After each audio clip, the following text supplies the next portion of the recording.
Guys, welcome dito sa The Sun at Tarot. Reading to for collection for anyone who can resonate sa reading nito. This is a general and a collective reading your energy at this time. The Magician, this is your energy. You are capable, you are powerful, a manifestor, kompleto yung tools mo, and you can manifest things into reality. Are you a witch? Let's see, are you a witch? Hindi ka naman witch. Ano lang talaga, manifestor ka. And kumpleto yung tools mo yan para magawa mo na yung mga gusto mong gawin na kung tingin mo dati imposible na magawa mo, ngayon ay magagawa mo na siya. Kung tingin ng iba ay hindi mo kayang gawin, magagawa mo siya. O kung tingin ng iba ay hindi nila kayang gawin, magagawa mo yun. Ganun.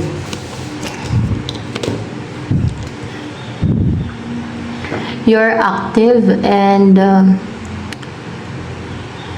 mabilis na kumilos. Kasi sumisimbolo ng speed din yung horse eh.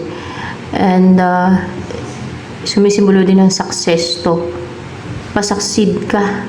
And nagiging positive ka na din, nagiging brave, courageous, and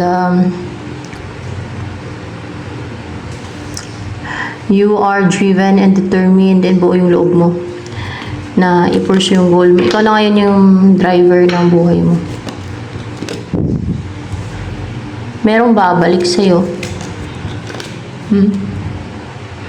Someone na nireject mo o nireject ka, kung sino man sa inyo na-reject, siya o ikaw, or both of you na-reject nyo isa't isa, sino man nag-reject sa inyo. Tapos King of Wands. Yan ang babalik sa iyo, si King of Wands. Parang nakilala mo yun in the past, may nag-reject sa inyo, siya o ikaw.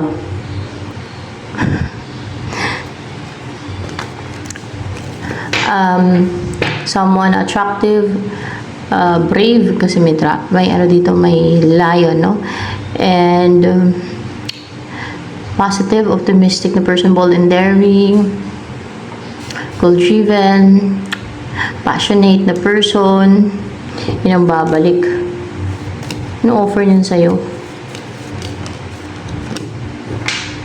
Yung hindi na mag-antay pa, yung wala na yung waiting ba, yung pag-aantay. Yan. Oh, yung hindi siya nagtitake ng action, yun ang offer niya sa'yo. Yung mag-break na yung cycle na pinaantay ka niya na hindi siya nagtitake ng action at that time. So, magtitake na nga siya ng action, babalik na siya. So, ano pa yung offer niya sa'yo ni itong person na to na babalik sa'yo?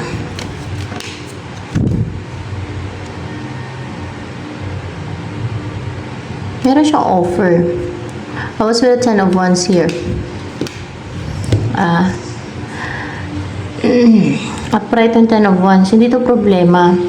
Kundi, naipon na itong i-offer niyo sa'yo eh. Naipon na siya, guys. Para bang naging bagay siya sa kanya na naipon na. Ang dami niya na i-offer sa'yo. Ang dami niya gusto i-offer sa'yo. Ang dami na, naipon na nga. Oh. At, brave siyang i-offer yun. Kahit matagal, napabagal, no? Bago niya i-offer yun sa'yo, kaya naipon na tuloy. Ay,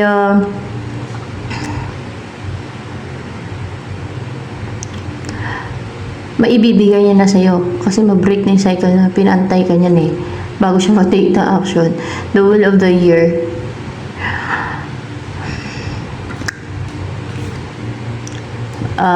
Prosperous life, abundant life, a lucky life, lahat na. Kasi naipon na nga eh. Lahat na, may pentacle, may cup, may wands, may sword. Parang ganun ba? Kompleto na. Naipon na kasi yung offer niya sa'yo. Ano yun? Like,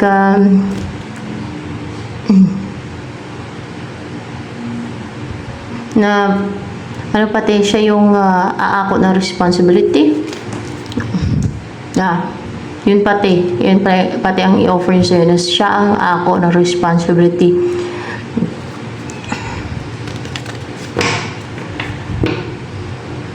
And ano pang offer yan sa'yo? Ng person na yun na babalik sa'yo. Anong offer yun sa'yo?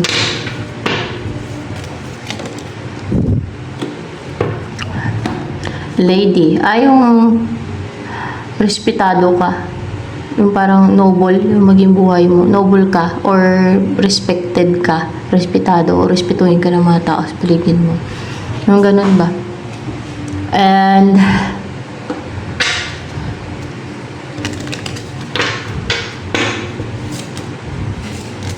like a lady. Kagaya ni Lady Diana Spencer, yun ang alam kong lady na tinatawag na lady. Lady Margaret sa mga England ba. Diba na-respeto yung ngayon? Mataas yung status nila. O, mataas yung status yan ang offer niya sa'yo. Magiging mataas ang status mo. Tsaka ano pa yung gustong sabihin sa'yo ng person na yun na babalik sa'yo? It was my fault, but I blamed you. Kasalanan daw niya, pero sinisika niya. Ayan.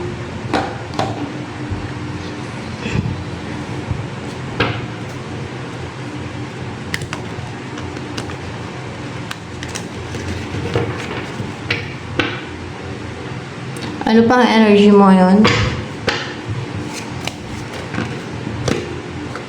The Crown. Talagang strong ka.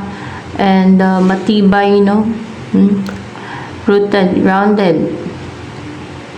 May inner strength. Ano pa energy mo? Death and rebirth. What's with the death and rebirth? Body and mind. Talagang powerful na yung aura mo ngayon. And strong, no? Kasi color purple to. Color ng crown chakra. Powerful yung aura mo. Yung personality mo, yung aura mo. Your body and your mind is united. And then, walang nagbablock sa communication ng body and mind mo. Diba, kung ano yung set ng isip mo sa katawan mo, mabilis na ma-pick up ng katawan mo. Ganon. Naging powerful na yung aura mo, yung personality mo. Nakalabas ka na from this shell. Oh? Sa ano na to eh, sa hindi lang shell. Sa itlog talaga, tama. Parang dumaan ka sa transformation, ganun yun. Na-crack na itlog, lumabas ka na sa itlog, ganun. At ito na yung kinalabasan. Powerful person. Ayan.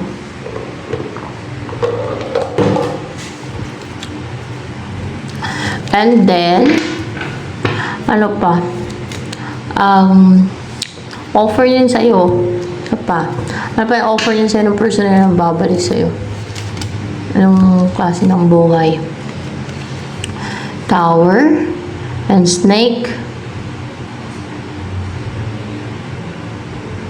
Lagay ka niya sa sa tower. Lagay ka siya sa tower. Sa tower. Sa tower daw. Baka sa tower.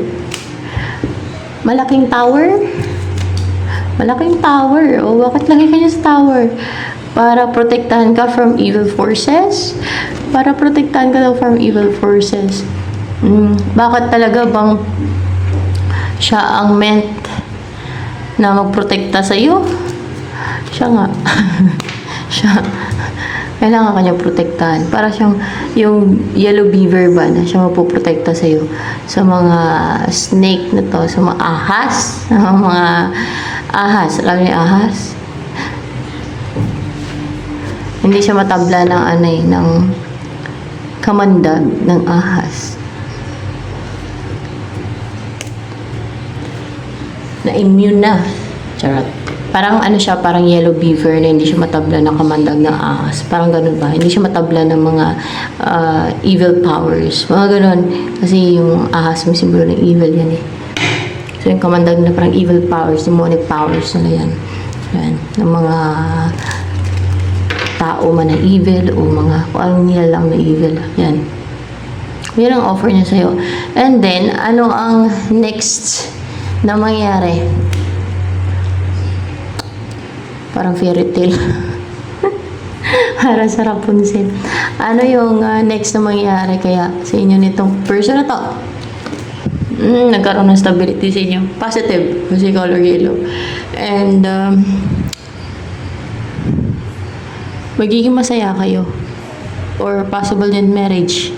And, or mag-propose na siya sa'yo. And then, ikasal kayo. Ganon.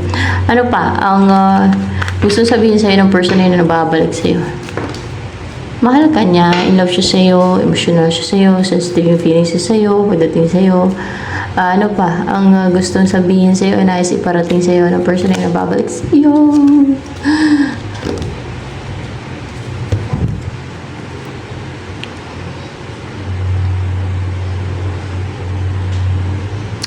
Mag-focus to, mag-effort, mag-put ng hard work.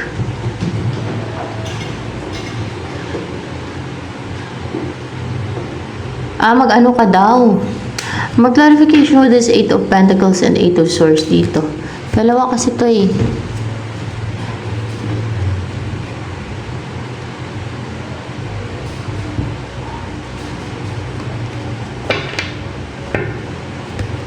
Maglagay ka ng boundary, healthy boundary.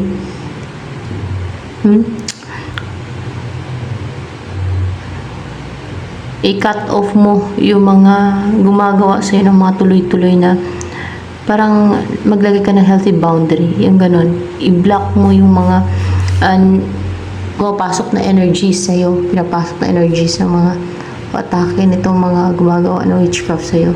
Or evil. Yan, tuloy-tuloy yung ginagawa daw eh.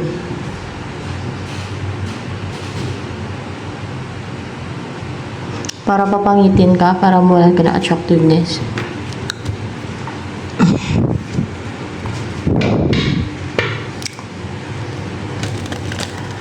Ano pa ang gustong sabihin sa'yo ng person mo na yan na babalik sa'yo?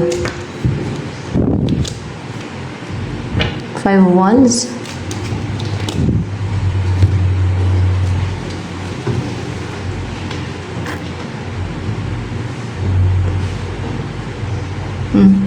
Sasaktan daw siya.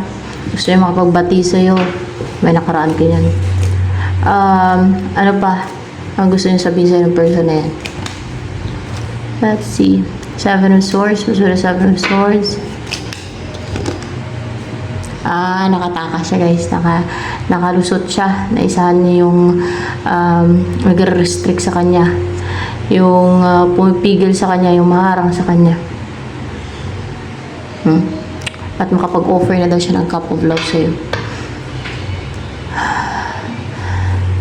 Kung anong mambalakid yan na pumigil sa kanya, nalusutan niya, natakasan niya, naisahan niya.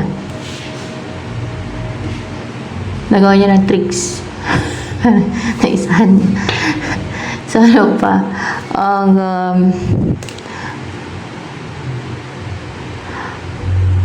darating sa'yo. Healing, balance, or alignment na yan. Itong person na to, magkikita kayong dalawa. Maalay na magkita kayong dalawa. At hindi ka na yan i-ghosting pa. Kausapin ka na yan at magkikita kayo. Itong taon to. Mabubuo kayo. Ano next na mangyari? Walang darating. Meron kayong bubuuin yan eh. Magkaroon ng collaboration. Meron kayong bubuuin. Family or project together. Or family talaga. Kamo. Family. Kasi mahal ko niya yung family. O may mga bata dito. Yan ang buuin nyo. So yan, ito na lamang. By the way, madami ba nagkakagusto sa'yo? Baka yun ang iba ng ano eh. Pwede. Pwede pa. Madami bang na-attract sa'yo? Madami na attract sa'yo. So, yan, ito na lang guys for collateral reading.